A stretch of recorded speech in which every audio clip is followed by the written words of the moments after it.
Bismillahirrahmanirrahim.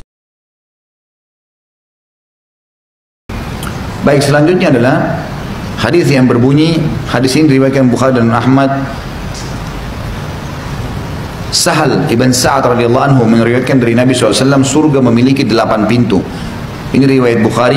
Riwayat Imam Ahmad dari Utbah bin Abdus Salam secara marfu bersambung hingga Nabi SAW dengan lafaz surga memiliki 8 pintu dan neraka memiliki 7 pintu. Saksi bahasan, surga memiliki 8 pintu utama gerbang. Di dalamnya ada pintu-pintu yang lain lagi seperti pintu sholat, pintu puasa dan seterusnya. Di dalamnya pintu-pintu itu ada miliaran istana karena semua orang bisa memiliki sampai jutaan istana di surga itu, tergantung amal yang dia lakukan. Saya sudah pernah jelaskan, seperti misalnya siapa yang menjaga 12 rakaat sehari semalam, Allah akan bangunkan baginya istana di surga.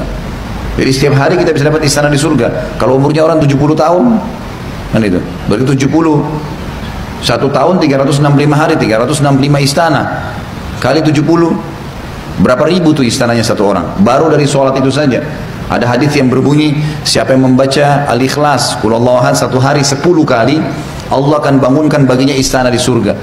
Baik, kalau satu hari saya baca 100 Al-Ikhlas, saya punya berapa istana? 10 istana. Ada hadis Nabi SAW bagi bapak-bapak terutama, ya. Siapa yang pergi ke masjid dapat 1 istana di surga. Siapa yang pulang dari masjid ke rumahnya karena dia cuma hadiri sholat 5 waktu, maka dapat 1 istana di surga. Berarti 5 waktu sholat wajib kita punya 10 istana di surga satu hari. Ini selain tadi Qul Huwallahu Ahad, selain tadi sholat 12 rakaat sehari semalam. Hadis yang lain, siapa yang membangun rumah buat Allah di muka bumi masjid, maka dia akan mendapatkan istana di surga. Kan gitu. Sampai dalam sebuah hadis, siapa yang membangun istana, siapa yang membangun masjid di muka bumi sebesar sarang burung, dalam makna yang lain adalah cakaran kaki burung di tanah, gitu kan. Jadi seperti sarang burung untuk taruh telurnya, kecil seperti itu saja. Misal kita cuma nyumbang 1.000 rupiah, 2.000 rupiah, 10.000, mungkin itu yang kita mampu, lalu digabungin, dibeliin semen, batu bata, dimasukin di masjid itu, dapat istana di surga. Berapa banyak itu celengan-celengan di pinggir masjid. Jangan dilewatkan begitu saja, sumbang. Kemarin sudah sumbang, kemarin itu sudah dicatat, sudah ada istananya di surga, sumbang hari ini. Kenapa nggak mau nyumbang lagi, gitu kan? Harus nyumbang, kesempatan. Setiap ada kegiatan-kegiatan sosial, ada kegiatan-kegiatan amal jariah, jangan ditunda, nyumbang. Nggak ada waktu buat kita ini. Kita nggak tahu ajal kapan datang. Jadi di sini dikatakan, ya, bahwasanya pintu surga memiliki 8 pintu gerbang dan juga memiliki neraka memiliki 7 buah pintu. Tuh teman-teman, insya Allah di surga tidak ada penyesalan ya. Tapi sayang kita masih di dunia. Kalau ada orang masuk di pintu gerbang pertama, di derajat pertama, udah luar biasa itu.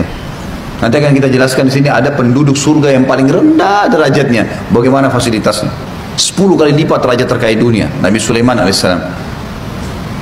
Orang dapat itu sudah luar biasa sebenarnya. Tapi kenapa mumpung hidup nggak cari yang pintu ke-8 derajat yang paling tinggi surga Firdaus?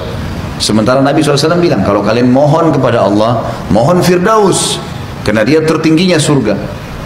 Amal kita memang mungkin tidak bisa maksimal membawa ke sana, tapi kita mencoba ikhtiar, maksimalin. Mulai belajar sekarang, setiap ibadah nikmatin, kasih maksimal. Ada kesempatan sedekah maksimal. Ada 100.000 dengan 10.000, keluarin 100.000. Keluarin, yakin Allah akan bukain keran rezeki kalau itu, dan kita akan tambah derajat kita di surga. Tidak ada waktu. Kalau kita nggak sedekah sekarang, lalu kapan kita sedekah? Mungkin kita meninggal besok. Oh, besok aja, besok nanti meninggal. Jangan tunda amal-amal. Kemudian dikatakan di dalam hadis yang lain, diriwayatkan oleh Imam Muslim, tuftah, Abu Hurairah mengatakan Rasulullah SAW bersabda, tuftahu abwabul jannati yaumal itsnaini wa yaumal khamis. فيغفر لكل عبد مسلم لا يشرك بالله شيئا إلا رجلا بينه وبين أخيه شحناء فيقال أنظروا هذين حتى يصطلحا أنظروا هذين حتى يصطلحا أنظروا هذين حتى يصطلحا. 3 kali Nabi SAW ulangi, pintu-pintu surga dibuka setiap Senin dan Kamis. Dibuka maksudnya dibuka pendaftaran. Iya, siapa yang mau, Senin Kamis itu kesempatan. Makanya waktu Nabi SAW ditanya kenapa puasa Senin Kamis, jawabannya beliau, Karena pada hari Senin dan Kamis amal-amal soleh diangkat ke langit. Maka saya pengen pada saat amal saya dilaporkan saya sedang puasa. Kenapa nggak puasa? Ini yang masih malas puasa Senin Kamis ini kenapa? Hah? Takut mati, takut lapar. Gak bakal mati kalau ajalnya belum datang. Kalau tunda-tunda, mumpung masih bisa, masih sehat, nanti deh Senin depan. Baik Senin ini dicatat di buku amal kosong, nggak bisa diperbaiki. Godaan apapun harus sabar. Lapar, sabar sedikit. Maghrib masih makan kok, tapi pahalanya besar. Untuk kita bahas masalah neraka dulu, ada hadis Nabi riwayat Imam Muslim. Man sama yawman fi sabilillah ba'adahu Allahu 'anil nari bihadzal shaum bihadzal yawm 70 kharifa. Siapa yang berpuasa satu hari di sisi Allah, satu hari puasa sunnah, apalagi kalau Ramadan puasa wajib, luar biasa. Allah akan jauhkan dia dari api neraka sejarah 70 tahun. Lalu kenapa nggak puasa? Puasa, sabar. Ada makanan nanti makan, nanti. Dan orang kalau lagi diundang ada arisan, ibu-ibu ada acara, datang tidak apa-apa, gitu kan? Oh saya makan, oh maaf saya lagi puasa. Nanti takut riak, nggak usah riak. Tapi syaitannya, jangan lihat untuk dipuji. Maaf saya lagi puasa. Ria itu kalau tidak ditanya, maaf ya saya lagi puasa. Nah itu ria, nggak ada yang nanya, nggak ada penyebab apa-apa, tiba-tiba langsung. Itu jelas mau dipuji. Tapi kalau kita ditanya, mau kemana? Mau sholat. Mau kemana? Mau ke majelis ilmu. Jadi berangkat haji, insya Allah jadi. Nggak ada riaknya. Kontrol saja kan gitu. Tapi kita boleh, insya Allah orang yang puasa kalau diundang nanti dapat lebih banyak porsinya, dibungkusin nanti lebih banyak. Nanti juga bisa gitu kan. Begitu pula dengan apa saja amal saleh. Kalau mulai sekarang Bapak Ibu tidak paksakan diri sholat malam, pasti tidak akan sholat malam. Karena setiap malam syaitan bilang kau ngantuk, nggak usah, capek. Setiap malam begitu. Terus sampai kapan? Nggak, saya mau lawan syaitan sekarang. Bangun, wudu, sholat. Kata Allah SWT, "Walladzina jahadu fina lanahdiyannahum subulana." Orang yang memaksakan diri menuju ke jalan-jalan kami akan mudahkan mereka sampai ke jalan kami. Maksudnya, kalau antum sudah paksakan, ya, teman-teman sini laki-laki, perempuan di sini, antum dan antun sudah memaksakan diri dalam masalah ibadah ini, kita akan bergulir. Misal ngantuk malam nih, paksain bangun, wudu, sholat, bergulir tuh sholatnya, pasti akan berjalan. Allah akan mudahin nanti. Yang penting lawan dulu syaitannya. Nah kalau tidak buku amal berjalan terus nih, sampai kapan? Sementara derajat di surga kita harus kejar. Ya. Lalu dikatakan, lalu diampuni, pintu-pintu surga dibuka setiap hari Senin dan Kamis. Lalu diampuni dosa setiap muslim yang tidak menyekutukan Allah dengan sesuatu pun, kecuali seseorang yang ada perseteruan antara dia dengan saudaranya muslim. Dikatakan kepada para malaikat, tangguhkanlah ini hingga keduanya berdamai. 3 kali Nabi ulangi, tangguhkanlah ini. Tidak boleh dicatat masuk surga sampai mereka berdamai. Tangguhkanlah kedua orang ini sampai mereka berdamai. Artinya nggak boleh musuh-musuhan. Nggak usah musuh-musuhan, untuk apa ini? Musuh-musuhan, buang muka, merasa lebih dari orang. Apa yang didapat tuh? Dalam Islam kalau orang lain buat salah, maafkan. Itu ibadah, maafin itu. Maafinnya, ya saya maafin. Udah apa-apa. Oh nanti dia enak benar sudah buat macam-macam, sudah fitnah, gibah saya. Udah nggak apa-apa. Pasti semua dosa ada pembersihannya. Dia udah pernah gibah kita nih, terus dia minta maaf, kita sudah maafin, kita dapat pahala, hati kita jadi tenang, udah sudah selesai. Tapi dia kena pernah gibah, dia akan digibah oleh siapa? Allahu a'lam. Dia akan kena sariawan, dia akan nanti apa? Mungkin jatuh kalau gibahnya besar, bibirnya pecah. Allah bisa pasti datang hukuman. Gak ada ceritanya orang buat dosa dunia lalu tidak dihukum sama Allah, itu mustahil, menghayal Bapak Ibu sekalian. Kalau anda buat dosa di dunia, nggak apa-apa deh, saya kan sekarang sudah tobat, gak bakal ada pembersihan. Mustahil, pasti ada pembersihannya, pasti. Masalah bagaimana itu Allah punya kuasa, bagaimana? Tapi ada pembersihan. Betul di akhirat nggak ada hisab, di dunia tetap ada pembersihan. Nggak usah buat gitu. Jadi tidak boleh musuh-musuhan ya. Mulai sekarang sudah musuh-musuhan, maafin. Orang yang salah minta maaf. Untuk apa dunia? Apa yang mau dikejar tuh? Marah-marahan tuh untuk apa coba? Tidak dicatat jadi ahli surga loh ini resikonya. Sampai mereka baikan. Sampai dalam hadis yang lain dikatakan tidak layak seorang muslim memusuhi saudaranya lebih dari 3 hari, gitu kan? Misal pun kalau orang itu buruk sekali, memang dia pegel, ini coba dia kontrol 3 hari maksimal. Selebih dari itu sudah. Boleh jaga jarak. Beda ya.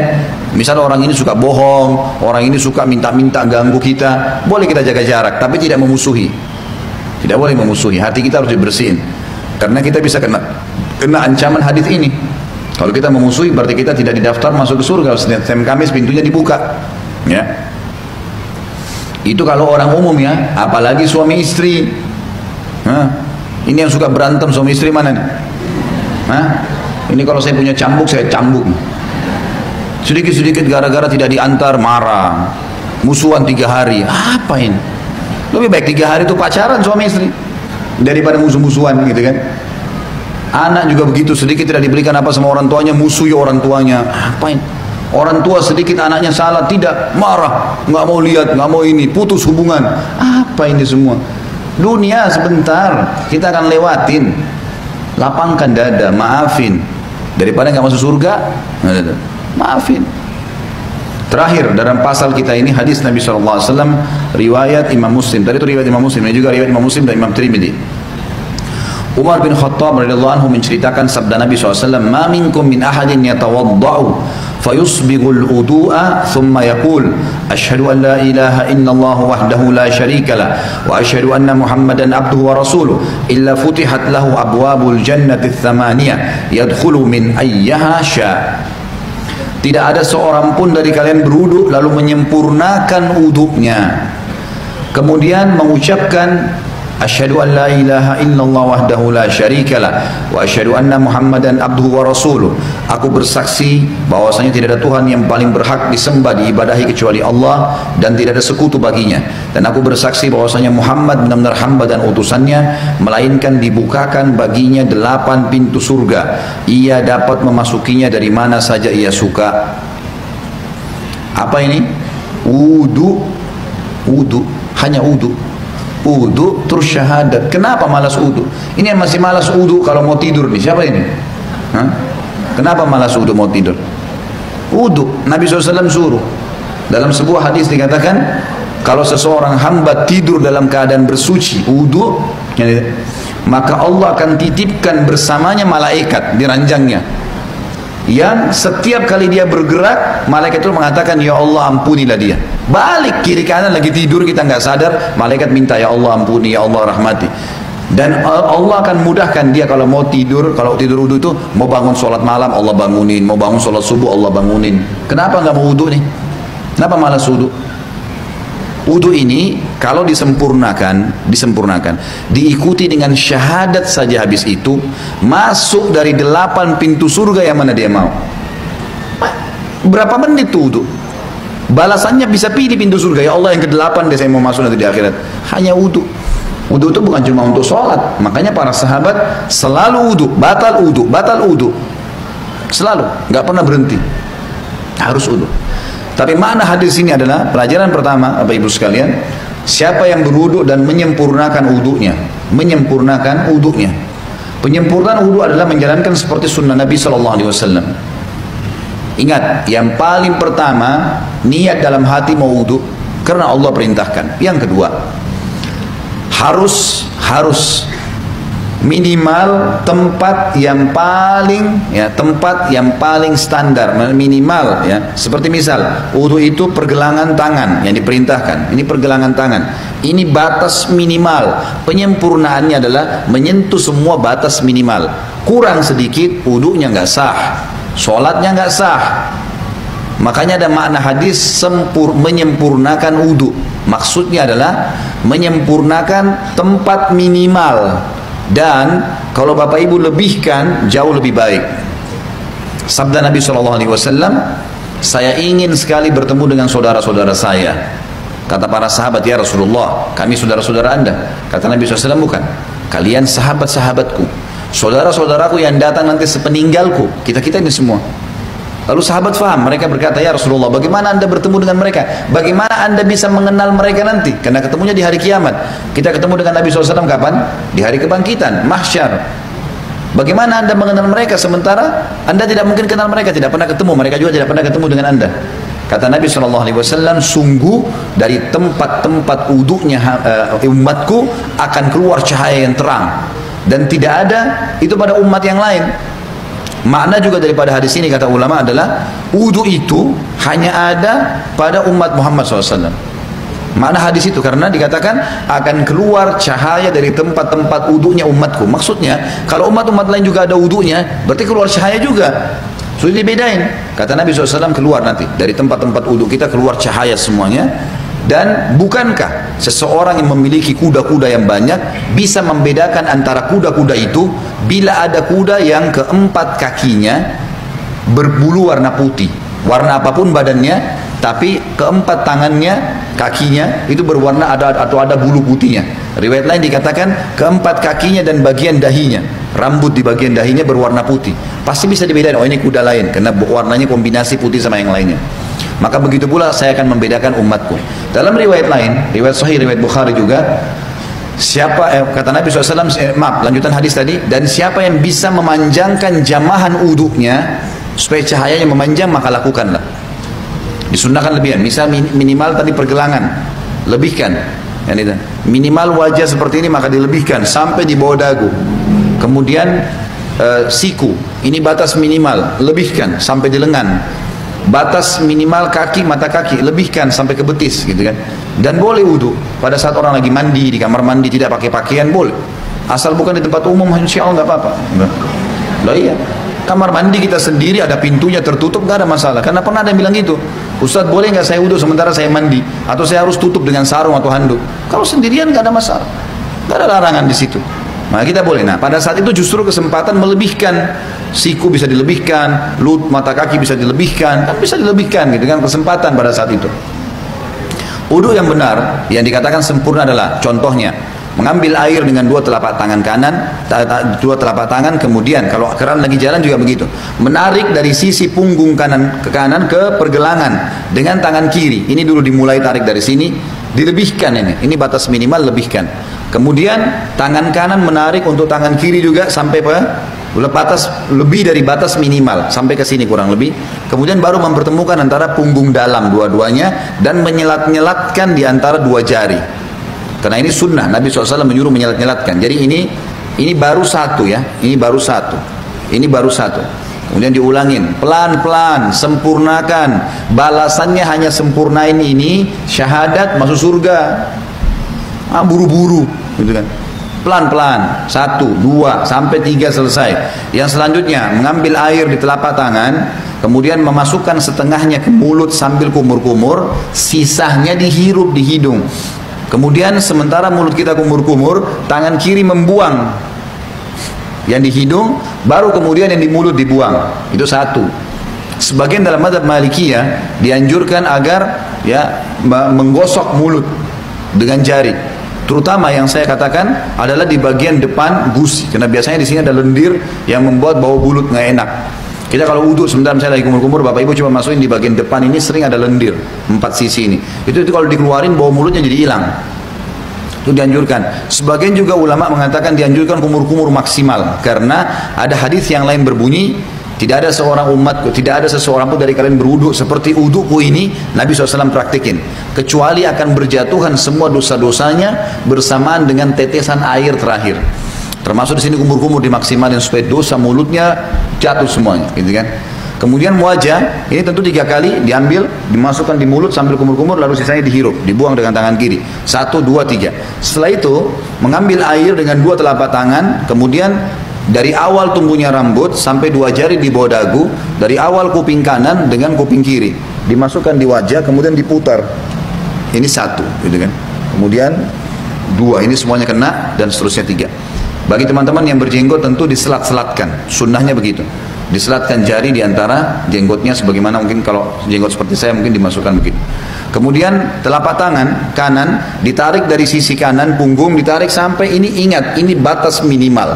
Banyak orang wudu ininya nggak kena nih, ini nggak kena, ini bisa nggak sah wudunya, nggak sah sholatnya. Jadi tarik sampai sini nih, kemudian baru diputar ke dalam, 1, 2, 3, sampai 3 kali. Kalau misal air kerannya di atas, ngalir di keran, dan kita mau tarik dari atas boleh, tarik di atas batas minimal, ya. Jadi ditarik dari sini di atas siku, tarik ke bawah, kemudian baru diputar ke bagian dalam. Kanan dulu baru kiri. Setelah itu baru kepala. Kepala ini diambil air. Sunnah Nabi SAW ditarik dari awal kepala sampai ke tengkuk, ya, sampai ke batang leher. Kemudian ditarik lagi ke atas kembali. Lalu jari telunjuk masuk ke dalam lubang. Ibu jari mutar di belakang. Satu, ya. Ini satu-satunya yang dilakukan satu kali saja. Kalau semua tadi anggota tubuh, telapak tangan, tangan sampai siku, wajah, ini semua tiga kali. Kumur-kumur, bersihkan hidung semua 3 kali. Kecuali kepala cuma sekali. Bagi ibu-ibu yang rambutnya panjang, ditarik sampai ke tengkuk, lalu ditepuk-tepuk ke atas. Sampai kembali ke depan, baru kemudian masuk ke sini, baru diputar. Ya. Selanjutnya telapak kaki, dibasuh minimal mata kaki, lebihkan ke atas. Lebihkan ke atas supaya memang sempurna. Setelah itu jangan pernah lupa ucapkan syahadat, asyhadu an la ilaha illallah wahdahu, ada tambah la syarikalah, tidak ada sekutu baginya, wa asyhadu anna muhammadan abduhu wa rasuluh. Itu saja dijamin, kata Nabi SAW, dibukakan baginya 8 pintu surga. Ia boleh memasuki dari mana saja dia mau atau dia suka. Di dalam hadis yang lain disebutkan bahwasanya Nabi SAW bersabda, riwayat Imam Tirmidzi, siapa yang membaca setelah syahadat Allahumma ja'alni minat tawwabina, sebaiknya dia membaca setelah syahadat Allahumma ja'alni minat tawwabina wa ja'alni minal mutatahhirin. Ya Allah, jadikanlah saya selalu orang-orang yang bertaubat, dan jadikan saya orang-orang yang selalu, ya, bersuci, bersih. Allahu a'lam.